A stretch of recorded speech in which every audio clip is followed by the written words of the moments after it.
নমস্কার বন্ধুরা, আজকে আপনাদের কাছে একটি নতুন ব্লগ নিয়ে হাজির হয়েছি। আজকে আপনাদেরকে আমরা নিয়ে যাব মাউন্ট ট্রিমব্ল্যান্ট। মাউন্ট ট্রিমব্ল্যান্ট মন্ট্রিয়াল থেকে 100 কিলোমিটার দূরে একটা ছোট্ট হিল স্টেশন। এটা আমরা ভিজিট করেছিলাম লাস্ট মে মাসে। ক্যানাডাতে গাড়ি কেনার পরে এটা আমাদের প্রথম ট্রিপ, তো আমরা প্রচণ্ড এক্সাইটেড ছিলাম এটা নিয়ে। জানেন তো, এখানে বাচ্চাদেরকে সামনে একদমই বসানো যায় না ইন্ডিয়ার মতো, এর পেছনে ম্যান্ডেটারি বসাতে হয়। তার জন্য আবার একটা নতুন সিট কিনে ওকে পেছনে বসাতে হয়েছে। বেচারা পেছনে বড্ড একা ফিল করছে, মাঝে মাঝেই আমাকে বলছে, মামা আই এম সো বোর্ড। এই দেখুন ম্যাডাম পেছনে কি করছে, শুধু এপাশ ওপাশ ওপাশ ওপাশ এটাই করে বেড়াচ্ছে। চলুন, এবার আমরা পৌঁছে গেছি অলমোস্ট।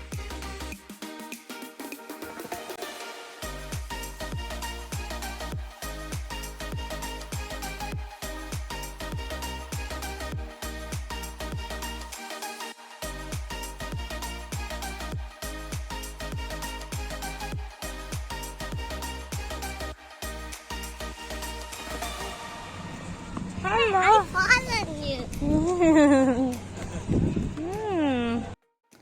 ওখানে বেসিক্যালি দুটো পার্কিং স্পট আছে, একটা প্রিমিয়াম পেড পার্কিং স্পট আর একটা ফ্রি। তো ফ্রিতে আমরা জায়গাটা পেয়েই গেলাম, তাই খুব ভালো হলো। ওখান থেকে আবার ফ্রি বাস সার্ভিসও আছে মেন স্পটে যাওয়ার জন্য। এই দেখুন, এখানে নিচ থেকে ওপরে যাওয়ার জন্য মেন স্পটে যাওয়ার জন্য রোপওয়ে আছে, আর সাইড থেকে ট্রেলও আছে। ট্রেলটা ভীষণ সুন্দর, সেটা ওপর থেকে রোপওয়ে থেকে সব থেকে বেশি সুন্দর দেখাচ্ছিল। আর ভিলেজটা এত সুন্দর দেখাচ্ছিল কী যে বলবো, আপনাদের বোঝাতে পারছি না, বাট আপনাদের দেখাবো নিশ্চয়ই, তো দেখুন।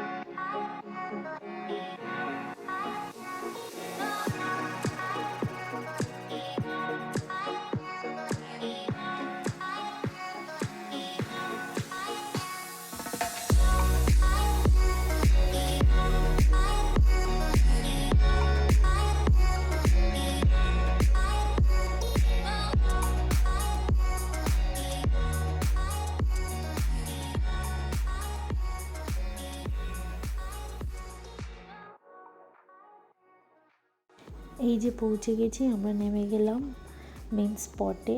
এখানে প্রচুর অ্যাক্টিভিটি আছে বাচ্চাদের জন্য, বড়দের জন্য, যেমন রক ক্লাইম্বিং, বাঞ্জি জাম্পিং, আর বড়দের জন্য ক্যাসিনো, জিপ লাইন, প্রচুর অ্যাক্টিভিটি আর প্রচুর শপও আছে এখানে, প্রচুর রেস্টুরেন্টও আছে।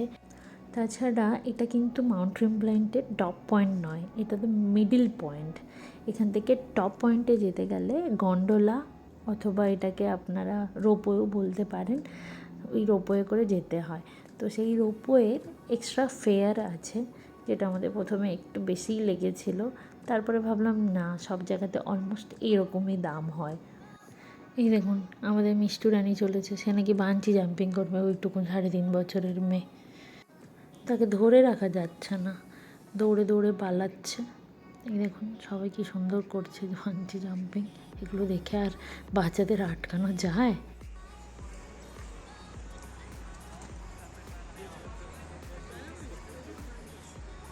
হ্যাঁ, এত ছোটদেরকে চাপতে দেবে? দেবে বেবেলি, ওই বাচ্চা মেয়েটা।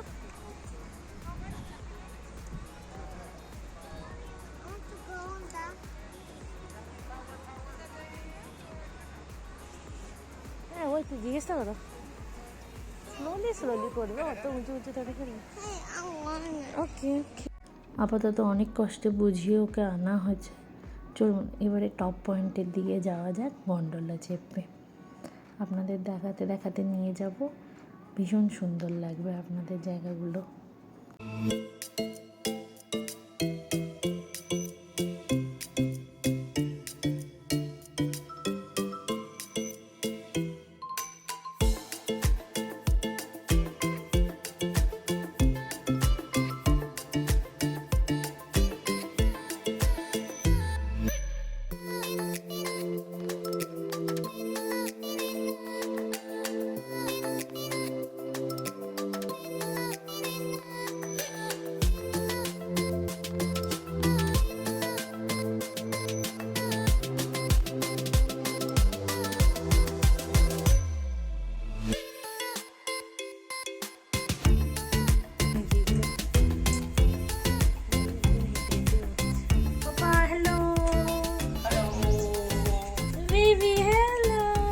Are you happy?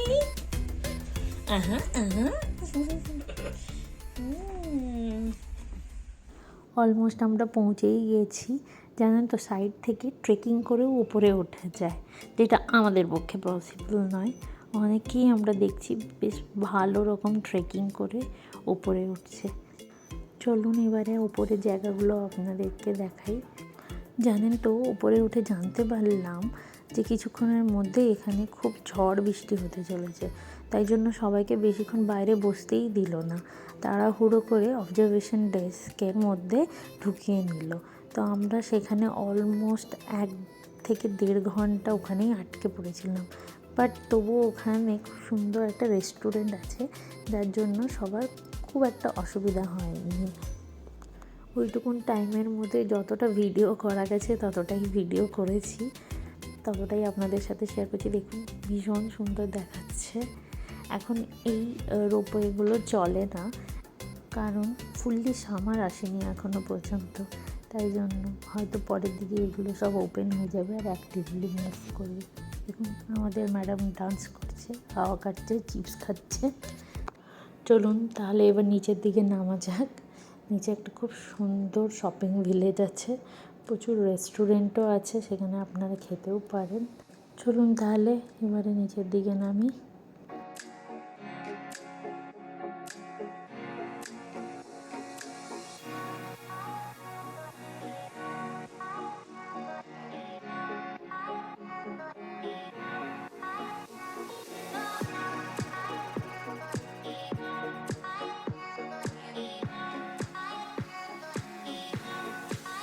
আমার মেয়ে ও হাজব্যান্ড বাবল টি কিনতে শপে ঢুকেছে। ততক্ষণ আপনাদের এই সুন্দরভাবে সাজানো মার্কেটটা একটু ভালো করে দেখিয়ে দিই।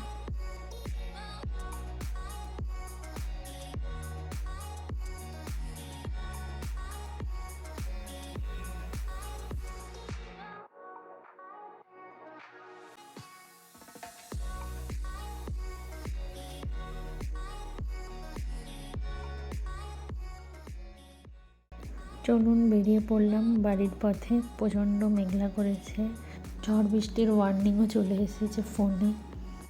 চলুন আজকের ব্লগটা এখানেই শেষ করলাম। কেমন লাগলো আপনাদের অবশ্যই জানাবেন।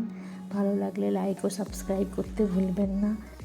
আবার দেখা হবে একটা নতুন রকম এক্সপিরিয়েন্স নিয়ে। ভালো থাকবেন, ভালো রাখবেন সবাইকে। আবার দেখা হবে।